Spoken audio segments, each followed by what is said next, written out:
Hello viewers, এটা একটা blood সিলার। Blood সিলার এই যে দেখেন, এটা গেল বড় একটা কম্প্রেসার। এটা গেল লিক আছে। এই যে আমি এখন লিক টেস্ট করার জন্য এটা অনেক পদ্ধতি করছি। যে আমি প্রেশার দিয়ে রাখছি। এই যে দেখেন আমার প্রেশারে যেগুলো আপনার এগুলো কমে, এটা লিকের জন্য কমে। আমি এখন এটা লিক টেস্ট করার জন্য এই যে দেখেন আমার মডেলটা দেখেন, পাওয়ার ইনপুট 3000, মানে 3 ফেজ 50 সে আমার 1 কেজি 700 গ্রাম গ্যাস লাগবে। আর আর এস 404 যে দেখছেন সম্পূর্ণ মডেলটা দেখেন। এই যে আমার মডেলটা এলডি 14 সিরিয়াল নাম্বারটা যে দেখেন।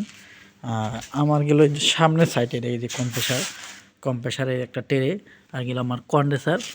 এই যে দেখেন আমি সামনের সাইডটা আপনাকে দেখাচ্ছি ভালো করে। এই যে দেখেন আমার এটা হচ্ছে কন্ডেন্সার এরিয়া। এগুলো আমি ফেনা দিয়ে চেক দিছি যে কোথায় লিক নেই। আমার একজন লোক আছে, সে আজকে দিন ভরে এটা চেক করছে, কোনো জায়গায় লিক পায় নাই।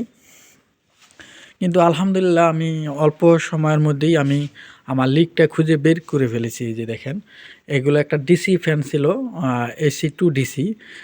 এসি বল ঢুকবে, ডিসি বললে কাজ করবে। আমি ফ্যানটা চেঞ্জ করে দিছি। এই ধরনের ফ্যান পাওয়া যাচ্ছে না। 2বার এনে লাগাইছিলাম চায়না থেকে, ফ্যান চেঞ্জ করে নতুন ফ্যান লাগাই দিছি। এই যে দেখেন এগুলো এসি বোল্ট। এখন দেখছি আমি যেটা বিষয় নিয়ে আপনাদের সাথে কথা বলবো। এখন এই যে দেখেন আমার এই বোতলটা গেল আমার গেল সাধারণত শ্যাম্পুর পানি। সাধারণত আপনারা যদি কোনো দিন যদি লিক যদি বাড়ি যদি না করেন, তাহলে আপনারা শ্যাম্পু ব্যবহার করবেন, তো অবশ্যই আপনারা লিক পাবেন, লিক খুঁজে বের করে ফেলতে পারবেন। এই যে দেখেন আলহামদুলিল্লাহ আমি লিক পেয়ে ফেলছি। এই যে দেখেন আমি লিক পেয়ে ফেলছি। এই যে এখানে আমার 2টা লিক আছে। আর যে উপরে আমার পাইপেও লিক আছে, যে হালকা হালকা লিক আছে। এগুলো আমার সব জ্বালাই করতে হবে। আমি অল্পতেই বুঝে ফেলেছি যে কোন জায়গায় লিক হতে পারে।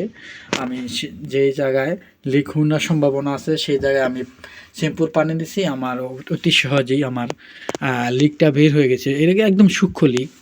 এই যে দেখেন আমি 250 প্রেশার দিছি। 250 প্রেশারে দেখেন একদম এগুলো সে একদম সূক্ষ্ম লিক। এই সূক্ষ্ম লিক, এই যে দেখেন অনেক কটাই লিক, এই যে এইগুলোও লিক আছে। এই যে দেখেন এগুলো অনেক সূক্ষ্ম লিক। এরা অনেকদিন পর, এরা আমি চলতে কয়েকদিন পরে এগুলো লিক হয়ে যাবে। এই যে দেখেন এটাকে একদম সূক্ষ্ম লিক। হ্যাঁ, এগুলো সব জার্নানি হয়ে গেছে। এগুলো আমি জ্বালাই করে দিব ইনশাল্লাহ। জ্বালাই করে দিলে আমার এইগুলা ক্লিয়ার হয়ে যাবে।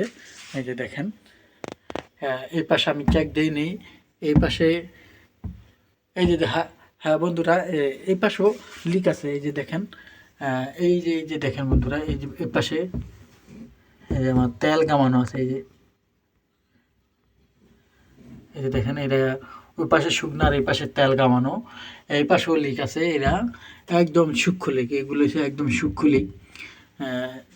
আমি অতি সহজে বুঝতে পারবেন যে এটা অতি সূক্ষ্ম লিকের কারণে এরা গেল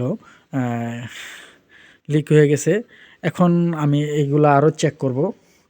আরও চেক করলে বোঝা যাবে যে আরও কি লিক আছে কি না। আমি এখন আমার এই টেডেরা একদম খুলে দেব।